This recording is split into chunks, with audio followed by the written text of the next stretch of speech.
Hello, everybody. Welcome to a new episode of the Dissenter. I'm your host, Ricardo Lopes, and today I'm joined by Rick Shenkman. He is the founder of George Washington University's History News Network, the website that features leading historians' perspectives on current events. He is a New York Times best-selling author of 7 history books.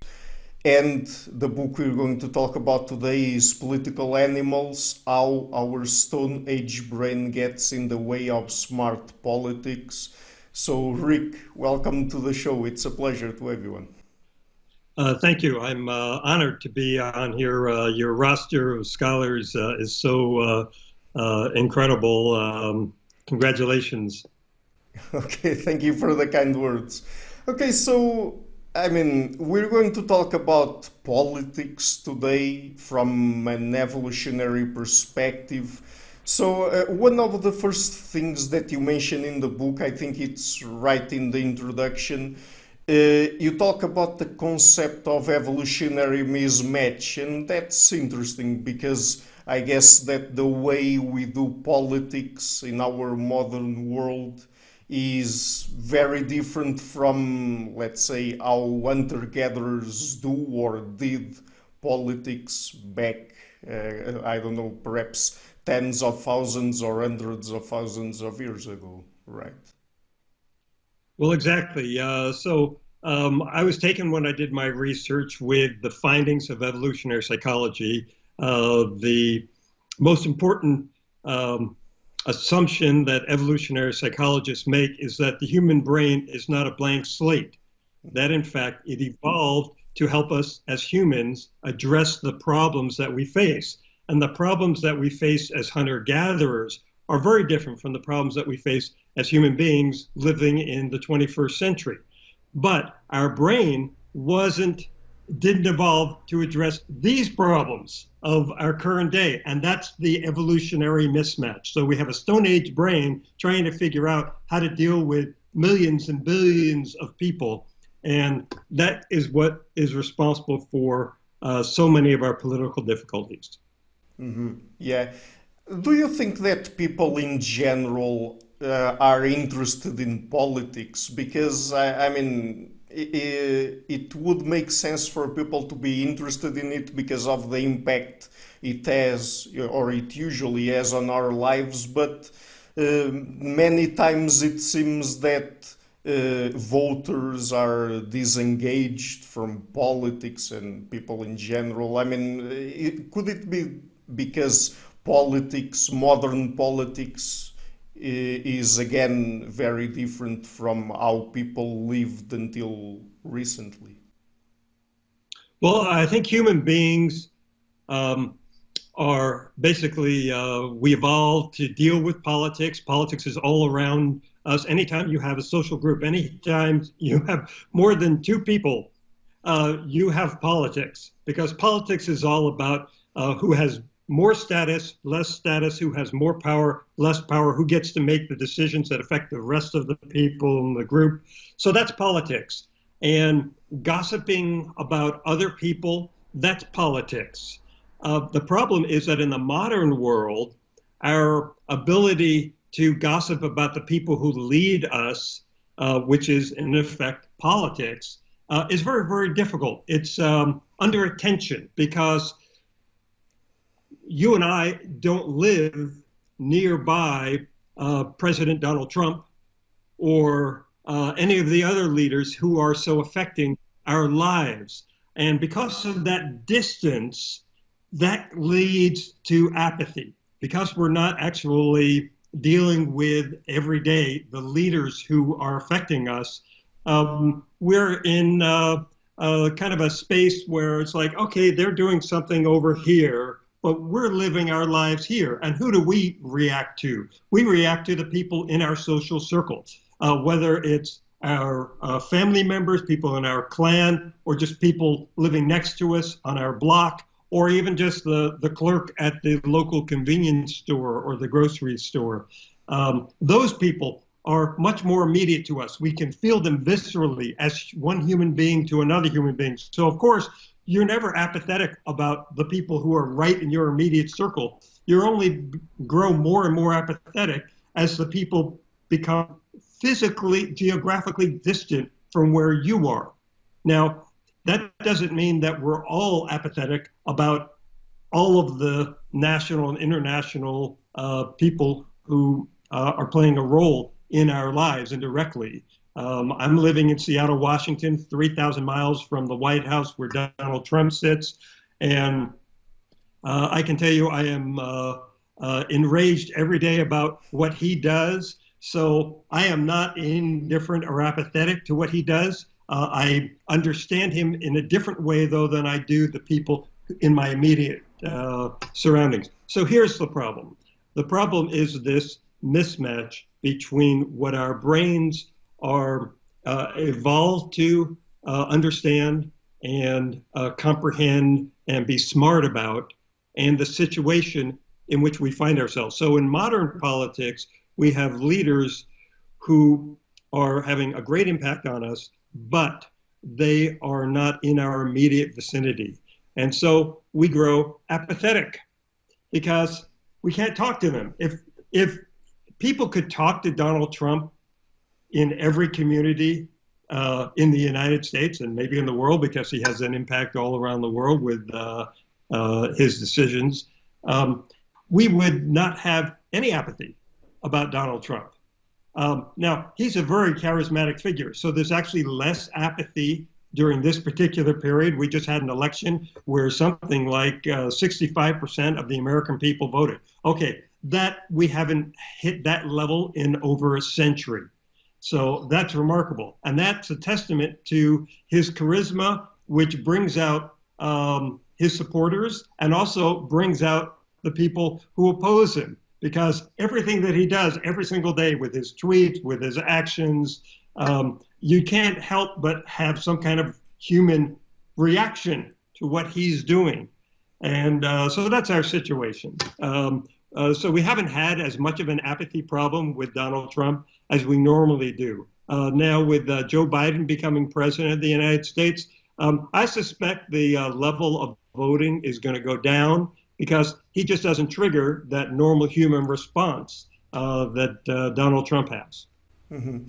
Yeah, and because people get politicians on the news frequently and they gossip about or talk about their personal and political lives, is it that people think that they know their politicians well enough or not?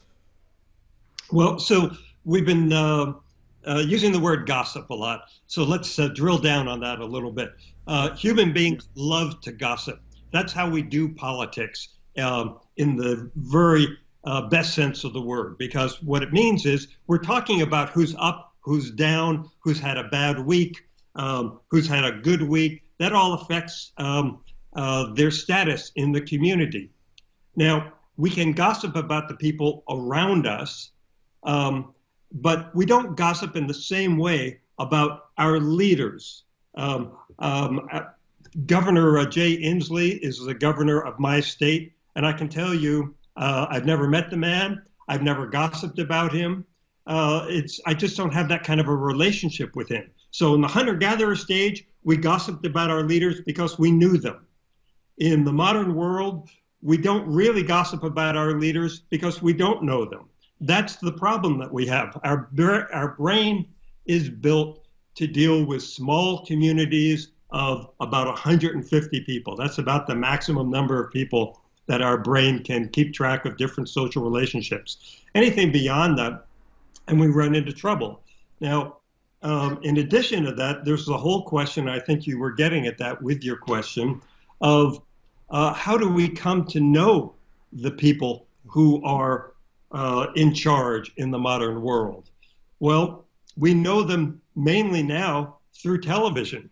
We see them on TV, and we think because we see them so often, Donald Trump is on TV every single day, every single minute, it seems, most of the time, that we know them because they're familiar figures. And our brain tricks us into thinking that because we see them, we know them.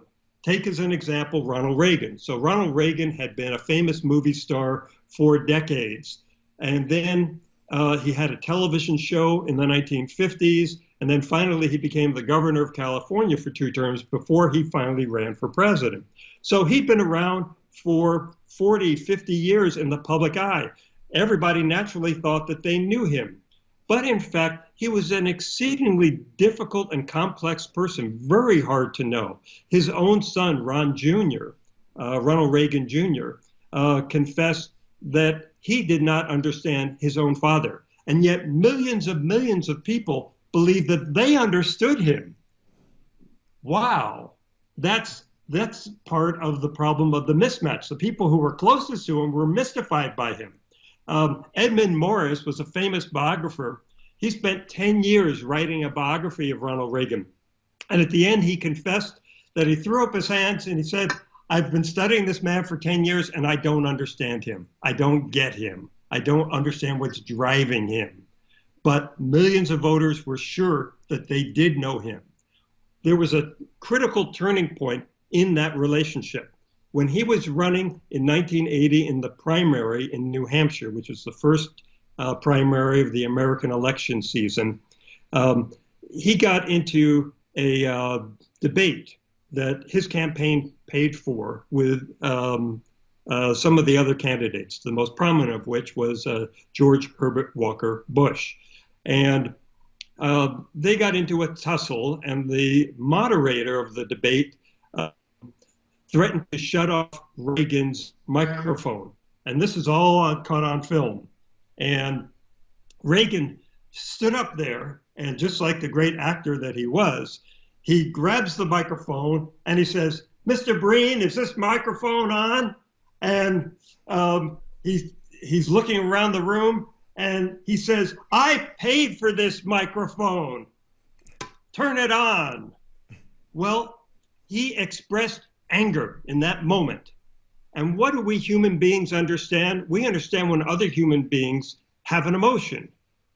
Through our mirror neurons, which is something that we've only learned about in the last 20 years or so, we understand when another human being is reacting in a way that we might react in. So when Ronald Reagan was expressing this tremendous anger, and when I do lectures, I always show people the little video clip, and it just sends a chill up your spine because he's viscerally angry. It's not a put upon. He's really angry in that moment. We recognize that emotion, so we think that we understand the person who's behind that emotion because we understand the emotion. Anger, everybody gets. So Ronald Reagan, I wouldn't say that he pulled one over on us. It's just that he made us believe that we knew who he was, and we didn't know him. And this happens over and over and over again. With our leaders. We see them on TV, they do TV commercials, they do interviews, they give us a manufactured image of who they are and who they want us to believe they are. And then we actually believe what we're seeing, which brings up another question, which is we believe what our eyes tell us. And this is always a mistake. Mm-hmm. But do you think that we get enough information from the media to make informed decisions in terms of deciding if a particular candidate is a reliable person, a decent person, would make a good politician, and is knowledgeable enough about politics to be, for example, a good president? Well, I've been part of the media for 30 or 40 years, and I was a reporter. I was the managing editor of a TV newsroom. So I'm speaking with an insider's perspective. And the problem with the media is not that they miscover politicians. They generally, in the mainstream media at least, they tend to do a fairly sincere job in the United States. I mean, if you click on to CBS or CNN or NBC or MSNBC, they're people sincerely trying to tell you the news. But they are driven by ratings and hits and clicks. So they can't afford to be boring, otherwise people will turn the channel. And that is the real problem that we face in our politics, because a lot of what politics is about is complicated. As soon as something is complicated, it can be intellectually challenging, and it can be boring for people who don't come to the debate with a broad understanding of the issues. So it's going over their heads, and at that moment, they get turned off, and then they want to turn over to some other channel where they understand the material. I mean, that's not the media doing a bad job. That's just a reality of human beings living in a very complicated world where you have complicated issues like welfare or nuclear weapons. These are difficult subjects. The media tries to boil them down and find an issue that is susceptible to public debate. But the issue that's susceptible to public debate isn't necessarily the important issues. I can remember talking to a bunch of federal bureaucrats in Washington, D.C., and I made the kind of offhand observation. I said, you know, probably about 90% of what you guys do, we never talk about in the media. And I had to stop because there was this visceral reaction in the audience. Oh, yes, exactly, exactly. We're out here, we're doing all this stuff, and the media never takes notice of it because most of what they're doing is boring. It's very matter of fact stuff. It's not stuff that lends itself to public debate. So there's a real mismatch here between what it is we are learning as viewers and consumers of media and what we really need to know. When you're living in a hunter-gatherer community, you know everything that you're supposed to know before making a leadership decision, before deciding that, yeah, this guy over here would be a good hunter. You have all the facts about it because you've gone out probably on a hunt with him if you're a male, or if you're a female. You heard it from other people. Yes, he was good. He wasn't afraid when an animal came out suddenly. He understood how to lead the group. You get all the things that you need to know and understand before making your decision about whether or not you want to back this guy when they go out on the next hunt, right? Whether or should be somebody else. In the modern world, we don't get that kind of information. We only get the information that the media thinks is important for us. So let me draw a contrast. Maybe I'm going on too long about this, but let me go and give you a contrast between how we used to pick our leaders in the United States and how we pick them today. So we're a much more democratic society today, and people in primaries get to pick who the nominees of their party are for the presidency. In the old days, we didn't have primaries. Instead, we had party bosses, political party bosses. They selected our leaders. Now, when they selected our leaders, they used several criteria. Number one, is this person, and this is the most important criteria of all if you're a party boss, is this person going to be loyal to the party, right? That's the most important thing. Then, after that, is this person capable of doing the job of president? Okay, that's a good one. Is this person somebody who can get elected? That's really important. So you had three substantive questions that the party bosses had to answer before they would agree to back somebody. Now, those three criteria are much more substantive than the criteria that the media use when they decide that somebody ought to be covered a lot. Donald Trump was nobody's idea of a man who had demonstrated competence in political affairs or political matters. He'd never been in politics, so we had no idea how he would actually exercise political power. But when the media put him on, and I think there have been studies showing that he got like $1 billion worth of free media, what's called earned media, in the 2016 election.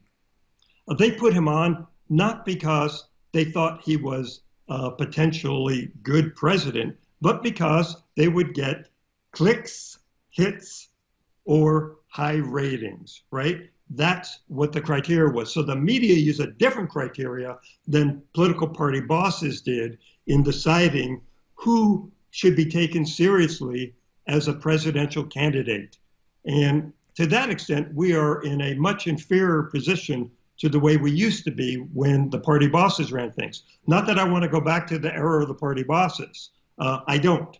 But we need to understand the limitations of the current system that we're living with, where the media are playing such a dominant role in the selection of candidates. There's a real problem here, and it's because of the way our brain works and the limitations of the system now. I have suggestions in my last two books about how we can fix this, but maybe that's a different conversation. So I don't want to drag us off into another direction. Yeah. And is it easy for politicians to sell us lies? Yes. So politicians lie all the time. And they try to deceive us, sometimes for good reasons, most of the time for bad reasons. A good reason would be Dwight Eisenhower in the 1950s was using U-2 spy flights to fly over the Soviet Union to determine what the extent of their nuclear capabilities were. And that was actually good for both the Soviet Union and the United States and the world, because the more knowledge we had lowered the risk of a accidental nuclear war. So the more information that we had, the better, so that we would react the way we should react if a crisis were to arise. When the first news came up that a U-2 spy plane had crashed in the Soviet Union, Eisenhower denied knowing anything about it and said, no, it was impossible. Well, so that's a lie that I think everybody can understand was in the national interest for the president to tell. And the only problem was then the Soviets produced the pilot, and he was alive. He hadn't died in the crash. And now all of a sudden, it was obvious that Eisenhower had lied to the public. But the public understood this was a lie that was told for their own benefit, for their own good. That is not the type of typical lie that politicians tell. Most of the time, politicians are telling us a lie or deceiving us in some way about something that they did that they don't want us to know about, or something about either their character or just who they are, which would be unfavorable if the current, if the information was made widely available to the general public. So they shade the truth, or they lie to us. And they do this because this is what human beings do. When I lecture on the subject, I talk about this primate named Lucy, who was the first primate in history who was ever taught to use sign language. One day, she was living in the home of this professor, and one day she defecated on the floor of the living room, and she was confronted by a social scientist, and they're having this conversation face to face using sign language, and the professor says, "What that?" And Lucy says, "What?" And they go back and forth like this for several minutes, and Lucy is absolutely not owning up to what she had done.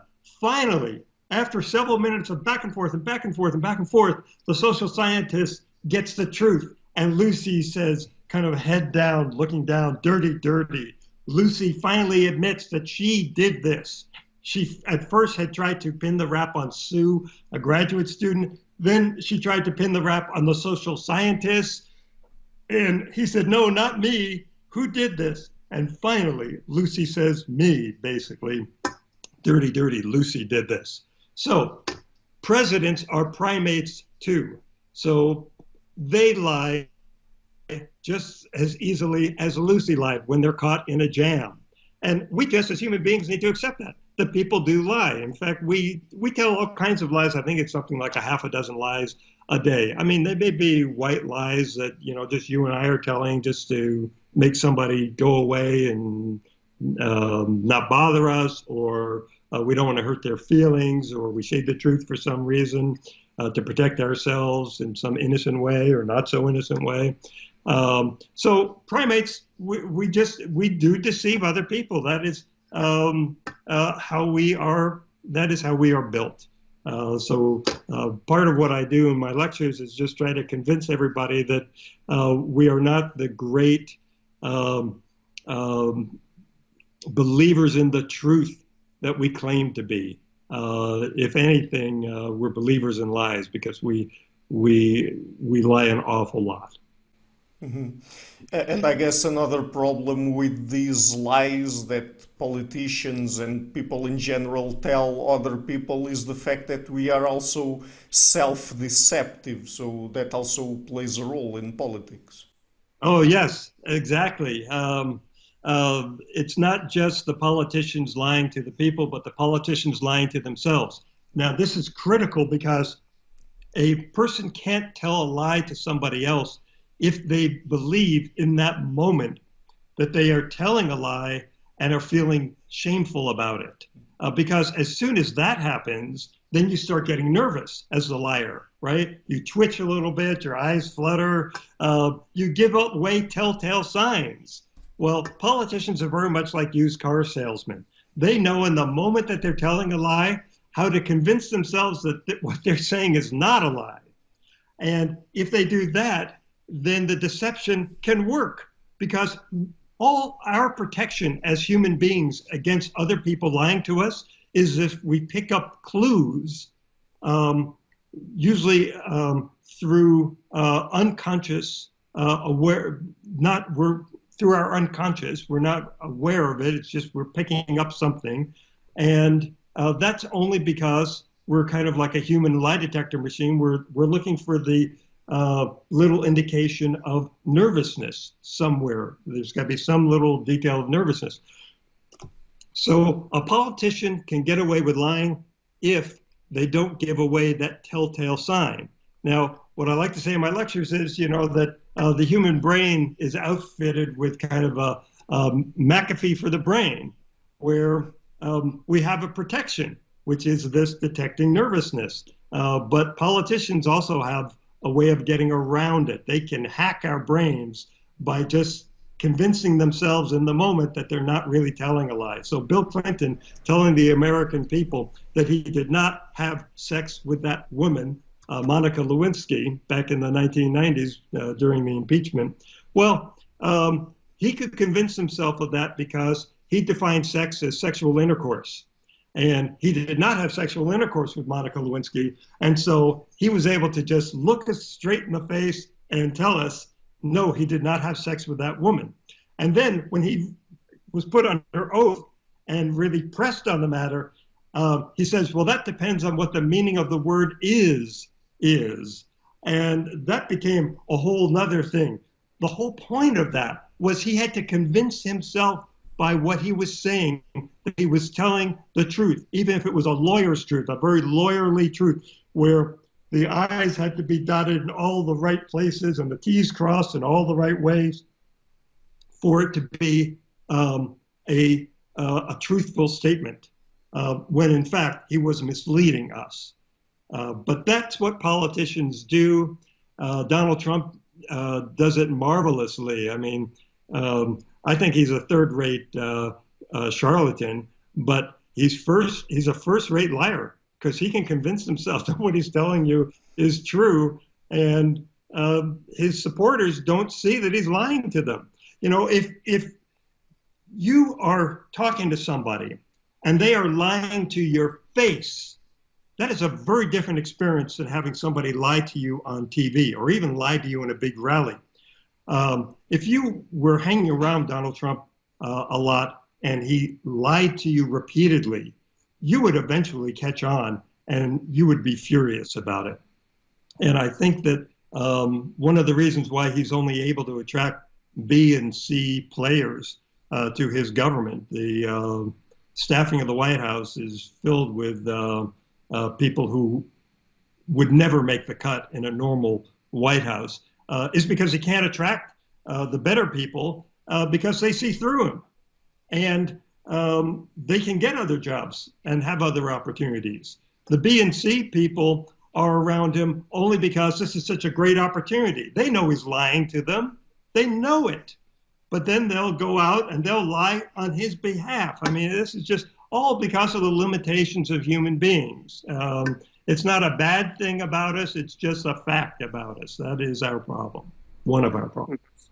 Yeah, and I guess that these could also connect with lies that we've been talking about, and we mentioned the media as well. So politicians and the media usually present information in the form of stories. Is that a problem? Well, stories are how human beings um, communicate best with one another. When you want to tell somebody about a complicated situation, um, you tell it in the form of a story.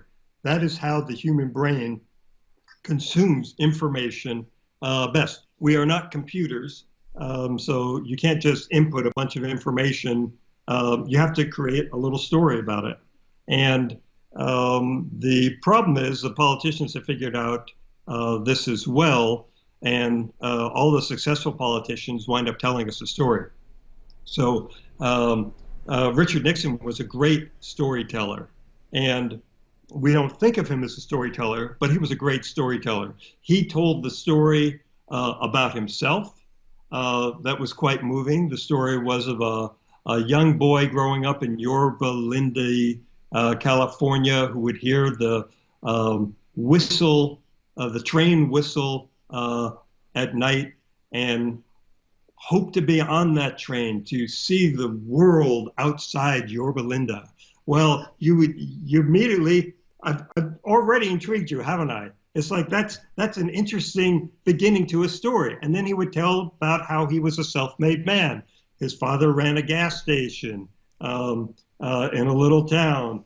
He came from nothing. He pulled himself up by his bootstraps. He managed to go from Whittier College to Duke University and get a law degree and graduate near the top of his class, number 2 or 3 in the class. He's telling a story about himself. When he was running for office in 1968, he told a story about America and the America that he saw, the American dream that he saw. And we really could viscerally understand that. Same with Ronald Reagan, another great storyteller. He would talk about America being a city on a hill, which for Americans is echoing back to a story that the Puritans told about America, that we would be a shining city on a hill for the whole world. We would be this model community dedicated to liberty and freedom.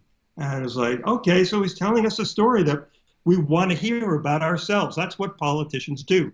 Donald Trump tells a story about America that's a very grim story. If you remember his inaugural address 4 years ago, he was telling a story about how the United States was falling apart.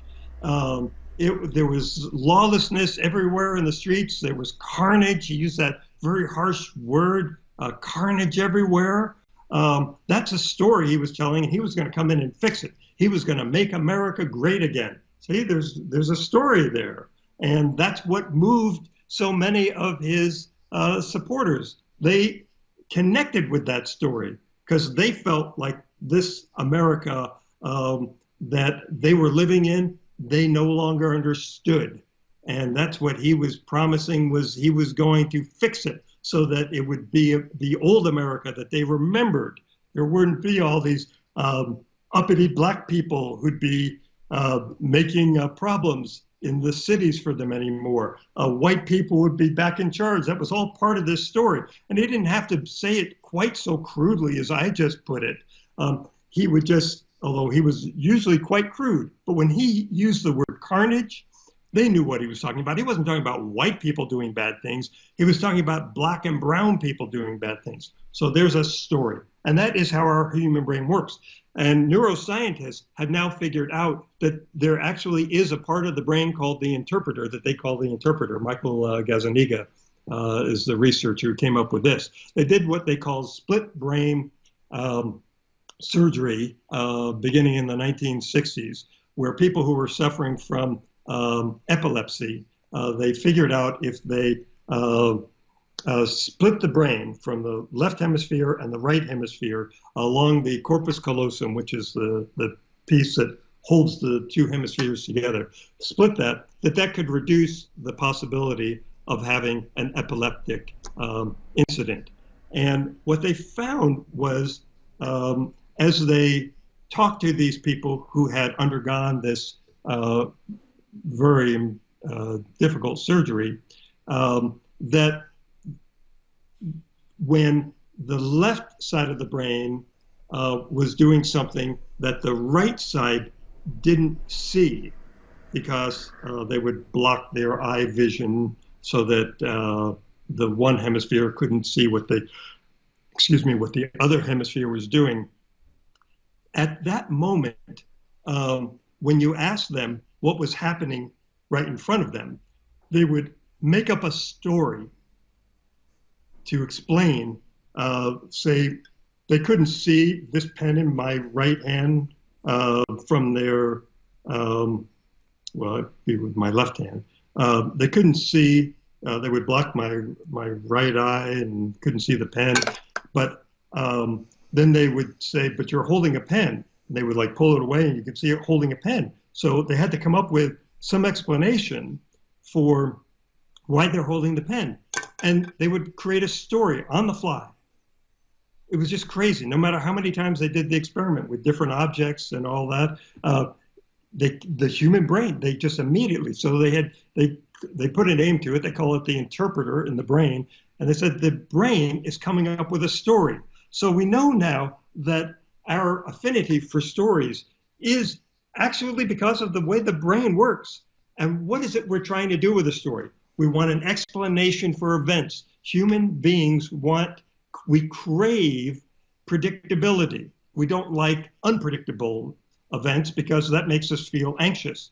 So we want predictability. Stories help us make us comfortable by explaining to us why things are happening the way they're happening. That's what Donald Trump was trying to do by talking about carnage. Why has the white working class been held back? Why are they earning less now than they did 40 years ago when you get rid of the inflation factor? Why have their lives not turned out the way they wanted? Why are so many people in their communities using opiates and becoming addicted and dying at an early age? Well, he came up with an explanation that they found comfortable with. And it was an explanation that it was somebody else who was to blame, not them. And of course, that's always the explanation we find the most comfortable and most appealing, which then speaks to another part of the way our brain works, which is we're very tribal and we're very suspicious of the other. And if a politician can convince us that the other is responsible for our faults, for things happening, bad things happening to us, well, then you can scapegoat them. And that's what his whole campaign was about, scapegoating other people for why the white working class wasn't doing as well as they wanted to do. So that's a very long explanation to your question, but it's a great question. And it involves a lot of different features of the way the human brain works to answer it. Mm-hmm. So perhaps going back to evolutionary mismatches, I guess that another thing you've also mentioned at a certain point, Dunbar's number, 150 people that we are able to hold information about, and the kinds of groups we evolved in. I mean, we evolved to care about basically our family, our friends, the group we are part of. But we live in societies that are composed nowadays of hundreds of millions of people. Even in India and China, you have more than 1 billion people. So is it that we are lacking empathy toward most of the people that compose our countries? Is that a problem? Yes, in a nutshell, you just summarized the research that I relate in my book, Political Animals. So Robin Dunbar is a British social scientist, and he tried to figure out um, um, how how the brain works. And one of the problems he was trying to assess was figure out why human beings are so much uh,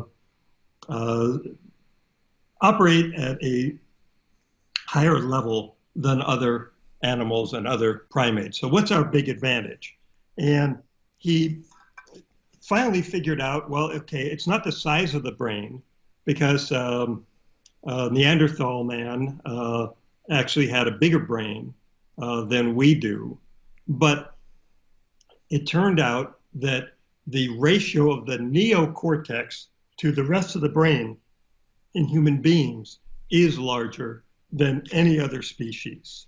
So once he figured that out, it was like, okay, so that helps explain why we're smarter. That's the essence of it. Our neocortex is bigger in relationship to the rest of the brain.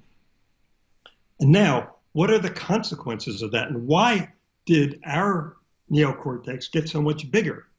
Well, the chief reason, and it's called the Machiavellian intelligence hypothesis. It's just one of many explanations, but it's one that I find very convincing that Dunbar talks about. And that is that we develop big brains because we need to keep track of ever widening human social circles. And it turns out that about somewhere between 25 people and 500 people is about the maximum that we can keep track of, where we can understand the complexities of the relationship and be able to maneuver comfortably in that social world. Most hunter-gatherer groups were only consisted of about 25 people. Some groups might grow as large as 500, and the average size of human groups is about 150. So they've proved this in many, many ways just by looking at history. One example is when Brigham Young, the famous Mormon founder of Utah, was assembling groups to cross the plains to go from Illinois to the state they eventually founded called Utah. He divided the thousands of pioneers crossing the country into groups of about 150 people.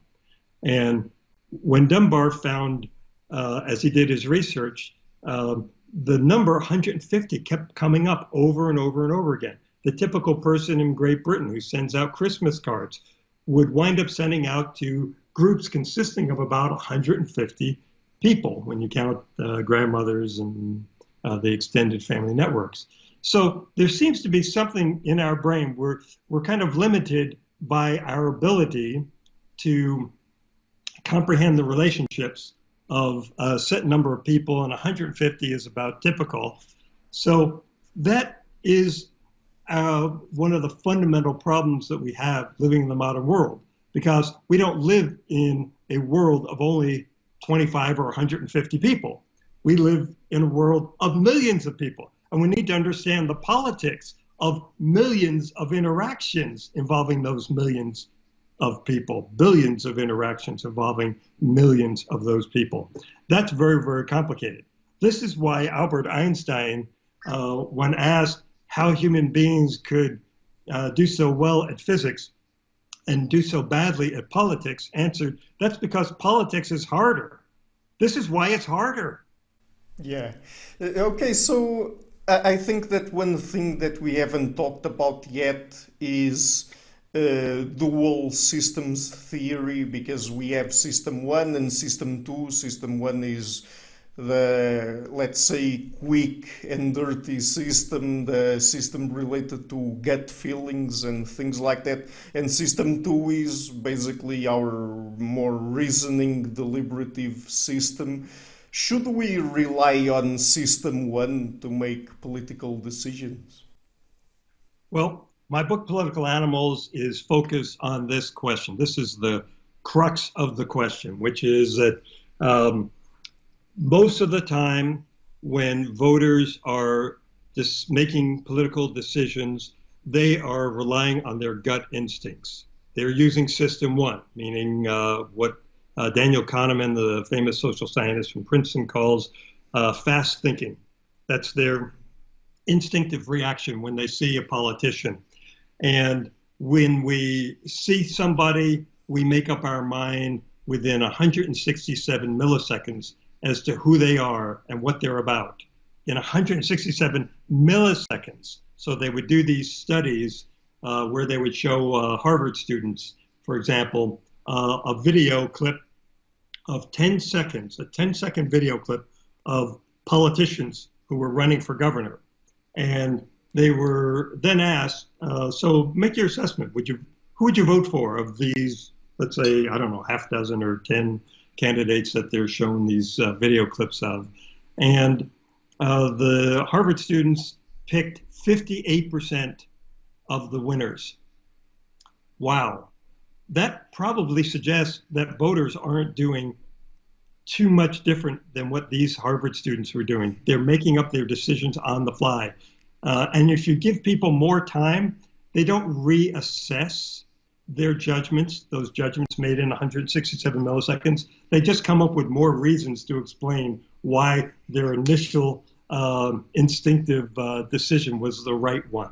So this is a real problem in our politics because, of course, politics is complicated, as we've been talking about.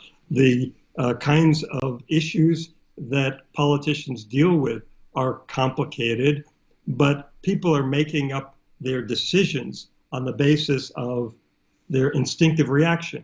Now, this worked in a hunter-gatherer community of 25 people for the simple reason that back then you knew the reputations of the people in your little community. So when you had an instinctive reaction, it was never something that was just, that's all you got to know about them. You knew that it was in context, right? You slept with these people or you lived next to them. You heard them having sex. You heard them screaming at each other.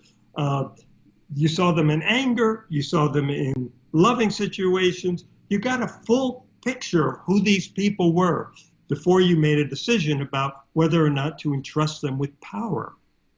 That's a very different situation than we find ourselves in today. So the whole point of my book, Political Animals, was to tell people, look, there's nothing that you can do about your instinctive reactions. You're going to have your instinctive reactions and you're going to have them. But you can always, as a thinking human being, second guess yourself. And that's what I was pleading for, is that people second guess themselves. Don't go with your instinctive reaction. If you go with your instinctive reaction, you're going to think that you actually know who Ronald Reagan is, because you see him on TV, you saw him on TV all those years, or you saw him in the movies. But in fact, you don't really know who he is. So second guess yourself. But that's very difficult. I'm asking people to do something that doesn't come naturally. Politics doesn't actually come naturally to us, even though we think that it does. We're convinced that it does because what are you doing when you're evaluating a politician on TV? You're doing the same thing you're doing all day long. You're evaluating people and coming up with quick decisions. But the context is different. On TV, when you see somebody, you're not standing in their presence. They're not potentially lying to you in your face. They're at quite a remove. So you're missing out on a lot of the signals that you would get if you were physically in their presence. And two, most importantly, you're missing out on the context. You're only seeing them for a moment. It's a moment in time. You're not seeing the whole person. In our hunter-gatherer world, you saw the whole person. So you had the context.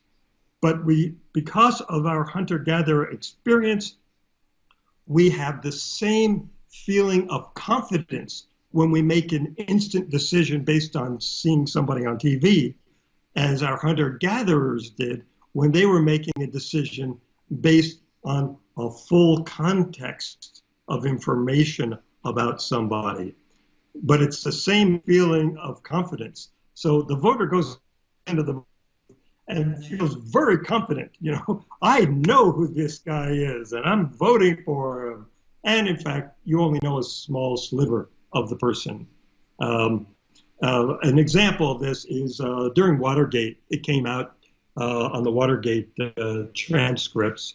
These were the Oval Office conversations that were secretly recorded by Nixon, and then transcripts were made of the conversations during the course of the Watergate investigation. And it turned out that Richard Nixon swore a lot. Well, the American people had never seen Richard Nixon swear. They were shocked by this. They were truly shocked by this. They thought they knew this man. He'd been vice president for 8 years. He'd been on the national scene for 20 years. He'd been president by this point 5 years. And they never knew that he swore in private. Now, he had been a sailor in World War II. What do we know about sailors? Sailors swear a lot, right? That's a cliche. Sailors swear a lot. But we didn't know that about Richard Nixon. And you can see it in the polling. When this information came out that Nixon swore, people were so shocked, his poll numbers started to decline. That was one of the turning points in Watergate. And it was because people realized, oh, maybe I don't really understand this guy who I voted for. He had just won in a landslide a year before. Maybe I don't understand him. Well, that should have been a moment where the voters stepped back and said, maybe I should question my instinctive reaction to politicians. But instead, we got all caught up in the Watergate saga and the details of the Watergate saga. And we didn't ask them the deeper question, which is, how do I, in a modern context, figure out whether I should trust a politician and whether I really know who they are? We never asked that question because that's a more difficult question. Watergate gave us a nice, neat story, which was Richard Nixon was this terrible man who managed to pull one over on the American people. And then the system worked and we got him out of there, right? We shoot him out of the office and Gerald Ford came in and our long national nightmare was over. Well, actually, it turns out that the question we should have asked was, how did we all get so hoodwinked by Richard Nixon? Again, he won in a huge landslide. How did that happen? We never asked ourselves that question because the story we were telling about Watergate was an easy story to consume, which was basically that the bad guy, the bad king, got caught and the system worked. That's a story we liked. A story we would not have liked as much as the voters made a mistake. So we didn't talk about that story, but we should, and that's what I try to tell in my book. Mm-hmm. Okay, so what would be some other solutions to the problems we've been talking about? And I mean, are there other ways for us to overcome the kinds of, let's say, innate proclivities we evolved? I mean, when dealing with people in a political context and things like that. So I do talk about solutions, and one of the let me begin the conversation this way.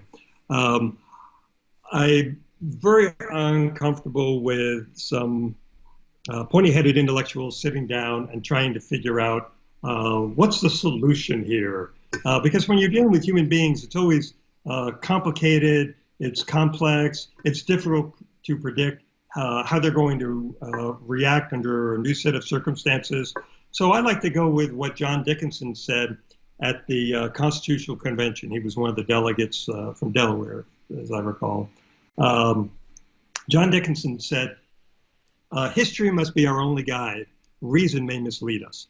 What he meant by that was, he's basically using David Hume's insights into human behavior as his guidepost, is that we have to see what's worked in the past and then build off of that. We can't just pretend like human beings, we have a blank slate and we can now build society out of nothing. So what has worked in the past is that we didn't leave voters on their own.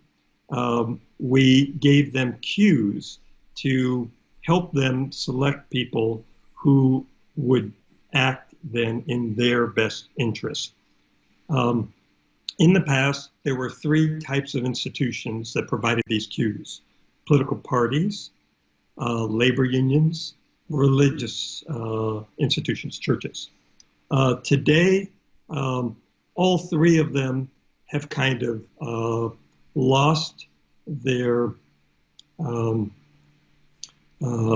leadership role in society, and now voters, in part because of kind of a radical individualism that's taken hold in America, won't look to anybody else for guidance. They just talk to themselves. They have a conversation with themselves or maybe with their family and friends, and that's how they make a judgment as to who they're going to support in politics. Well, I think that's totally irresponsible and misguided, and we need institutions to help us. So, of course, we still have these institutions, but they've lost their moral authority. Political parties used to have precinct captains and block captains for every neighborhood in America. My grandfather was a Democratic Party block captain in his neighborhood on the Lower East Side in New York City back in the 1920s and 1930s. And he would go around the neighborhood and talk to people and say, you should vote for the Democrats because here's what they're going to do for you.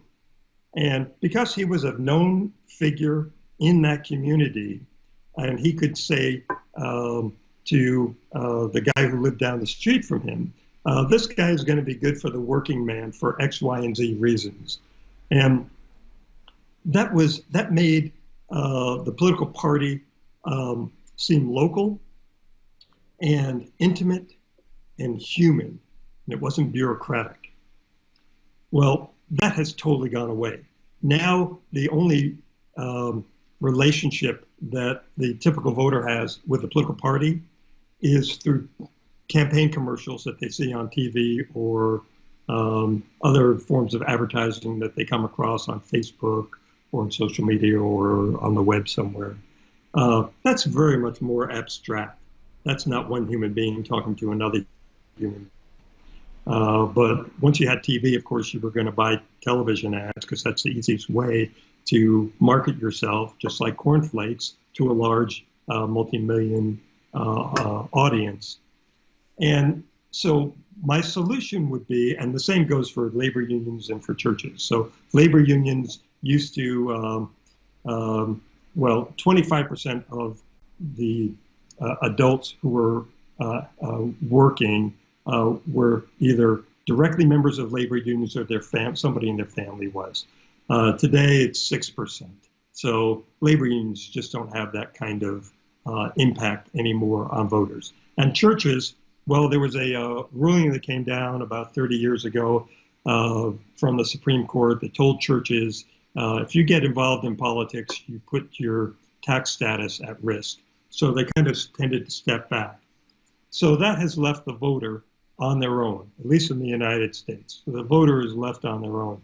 And I think that puts them in a very precarious position, and I think it damages our politics. So this is why you have people voting for politicians who are working at cross purposes with them. The plutocrats are now largely in charge of the Republican Party. There's no Republican politicians who are willing now to cross the plutocrats who write these gigantic checks, multi-million-dollar checks to the party. And that means that the party's agenda is going to be driven by these plutocrat donors. And why a working class white man would be supporting this party is beyond me, because it doesn't make any sense. These people are not working for your interests. That's why, what's the one piece of major legislation that Donald Trump helped push through the Congress. He only had one real major success, and that was the 2017 tax cut. And something like 80% of the benefits of the tax cut went to the super rich, the 1%, and then really the 1% of the 1% just walked away with all the benefits. And the tax cuts for the super rich in that tax bill, they were made permanent. The tax cuts for the middle class and the lower middle class were made temporary. So they were going to go away, but the tax cuts for the rich were going to remain in place. And in fact, I just read this the other day in Jacob Hacker's book called "Let Them Eat Twinks," "Let Them Eat Tweets," which was I didn't know this. The Republicans said, well, the tax cuts for the middle class were going to cost $9 billion if we made them permanent year over year over a 10-year period. And we couldn't afford them now, but we'll get to them later. Well, of course, in 4 years, they never got to them. And they really had no intention of getting to them. They wanted to be able to go into the next election and promise more tax cuts, which would also be temporary, so that you have to keep going back to the people and saying, oh, we can give you more tax cuts, we can give you more tax cuts. But in the meantime, who's getting the lion's share of these tax cuts? It's the rich. So this is how you get people voting for political parties which are working at cross purposes to their interests. And it's because they're not making a decision based on the actual details of the legislation, which are complicated, difficult to grasp and understand, and it's easy for politicians to kind of confuse them about what's going on. So we are left with this situation where the voter on their own elects somebody who's not acting in their interests. And that's a real problem for our politics. So my solution, this was supposed to be all about solutions. I think we need to revive the old institutions, strengthen labor unions. If you had 25% of adult working people who were members of labor unions, and the labor leaders could tell people, this guy is going to be working on behalf of the interests of the working man, and this guy isn't, that would help improve our politics. I think it would behoove the political parties to restore a one-on-one relationship with voters and not rely so much on TV. Go back to the old system of having politics at the local level so that I get to actually know somebody and trust them. When they tell me that this guy is good for me, it's like, okay, that works. And churches, okay, most churches are conservative in their politics. I'm not in favor of those kinds of politics, but I think that let them play a role. That's fine. They'll give guidance. The evangelicals will get guidance from their church pastors. That's okay. This is democracy. They get to choose who they want to. But the situation we have now, where the voters are largely ignorant about who's operating in their interests, well, that's a real problem. Now, I will say this for the evangelical white voters, they do wind up getting the messages from their church leaders one way or another. I mean, that's why their voting is practically a block. But it's on such a narrow basis. It's on abortion or one or two other issues. There are so many more issues that face us as voters. So I would hope that if we had strong labor unions and strong political parties, that maybe some of those evangelical voters would think, well, why should I only listen to my church leader on this? I'm also hearing this message from these guys and from these guys over here, and that would lead to a more diverse politics. So that's one way of trying to change the situation. But it's so complicated. I mean, the dominance of our politics by rich plutocrats, that's got to change. And right now, I don't know. I don't see the political will for changing that. Mm-hmm. Okay, great. So let's end on that note. Just before we go, are there any good places on the internet where people can find you?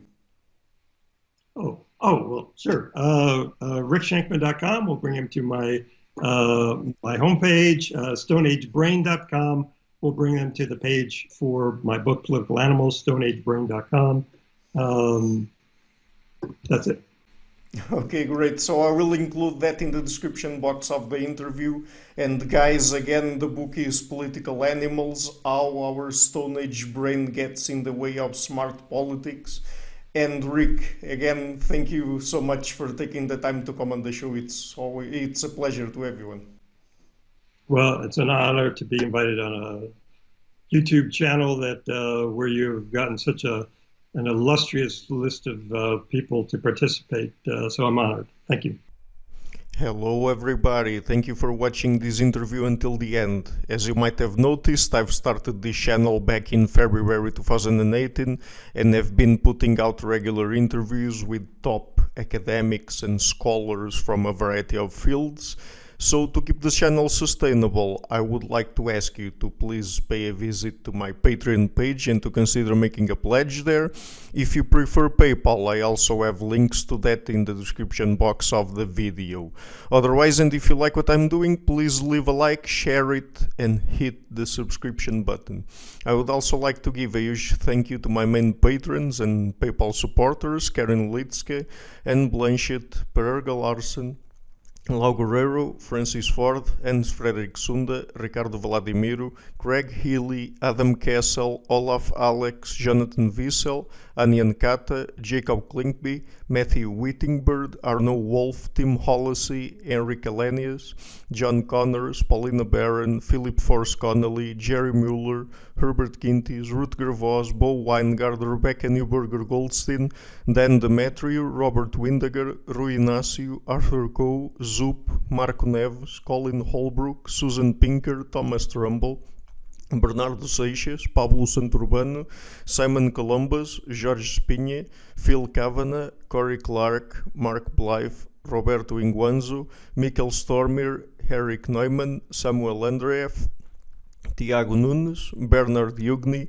Alexander Dunbauer, Omari Hickson, Fergal Cusson, Evan Bodrenko, Hal Herzog, Nuno Machado, Don Ross, João Alves da Silva, Jonathan Librant, Oslam Bullitt, Nathan Nguyen, Stanton T, Samuel Correa, Eric Hines, Mark Smith, J.W., João Eira, Tom Hummel, David Sloan Wilson, Yacila Deza Araújo, Eden Solon, Romain Roach, Dmitry Grigoriev, Diego Londoño Correa, Tom Roth, and Yannick Punter. My producers, Isar Webb, Jim Frank, Lucas Stafiniak, Ian Gilligan, Sergio Godriano, Luís Caetano, Matthew Lavender, Tom Vanegdam, Curtis Dixon, João Linhares, Benedict Mueller, Vega Guidi, Sardas France, and Niruban Balachandran, and my executive producers, Michal Ruzieski, Rosie, and James Pratt. Thank you for all.